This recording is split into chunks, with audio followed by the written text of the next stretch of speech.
anyone else in the room who would like to speak, yes, please, if you'd come up and just state your name and if you're with any organization. Thank you, Mr. Chairman. My name is Tracy Nelson. I'm the canvassing clerk for the City of Newport. I just have a couple of very quick questions. As far as the communities of interest, can you just cite a couple of examples of things that you've gotten from other Grant, is her button up? Tracy, we just make sure, because it's for recording. Is it red? Is it red? Okay. Thank you. That's great. Okay. Thank you. All right. Thank you Sorry. very much. Go ahead. If you could just say again. So, Kim, I've worked with you in the past. Can you just give us some examples? Because the community of interest thing is a new one for me. So, can you just give me an example of what other states have used as communities of interest in the redistricting process? Okay. Each state is slightly different if they define it. Many of them have not defined it. It is not only the neighborhoods like what we've talked about here, but sometimes some people think that it is where there are large concentrations of different minority groups, for example. That could be a community of interest. You know, here we're kind of looking at a little bit smaller piece. We know where the minority groups are. We've seen that. We've got the data to help show that. It's not always as concentrated as maybe what's in Providence, for example, or in other states. I mean, I know in Chicago, I've got a whole lot different in there in terms of the makeup of the groups. So there's a whole variety of different ones. But really, communities of interest is in the eyes of the beholder. Okay. Is what you want it to be and what is of concern to you. You know, you can't always say that this is the group that's concerned about higher taxes. Think of it in terms of geography. That would be the entire state. Yes. You know, tell us something that has a geographic nature to it. Okay.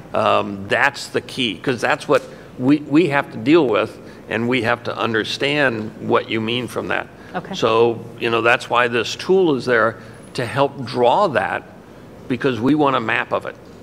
So give us a map of what you think, whatever you want to define your community is. A map of that is so important to us. Okay. The second question is, you're receiving that information from, you know, any various individual entity throughout the state. Will you be passing that information down to the municipalities so that they can also incorporate that into their local? Yeah, we don't have a problem with that. You know, it will be there on the website. So if indeed your community wants to, you know, at your meetings that you're talking about your local redistricting, you can go to our website. All right, because I checked today and the only one on there so far was from you. So yes, I know. So I didn't know if that was just kind of, you know, a test or something. That was just a straight test. Okay, so I didn't know if other public members put, you know, input that if it was going to actually show up in there. It'll show up, yeah. Okay, yeah. perfect. So by all means, the more the merrier. Okay. On that side. Chairman Phillips has a question. He just wants to interject. Clarification. The information we're going to disseminate to the Board of Canvassers and the councils, is it only going to be the community's interest or anything that we implement, or is it are you going to give them everything that people suggest, even though we figure it's not feasible to do that? So we need to know exactly what we're going to give them, so they're not yelling at us saying, well, you gave me this information, but you're not going to implement it. Implement, yeah. Right. It is, you know, we'll end up sharing anything that we have with you. We may help you in deciding, you know, what is important from what we're seeing or hearing on that side. That could be of use to you. So is every suggestion that's submitted going to be put in the data on the website, or is it only what you're going to actually use or implement? No, everything will be there. Okay, all right. So there'll be a way for me to obtain those. We may, that you know, data. say this is what's important from the collection of everything or whatever. Thank you. Rep Ucci. Thank you, Mr. Chairman. I just wanted to clarify one thing to make sure I'm correct.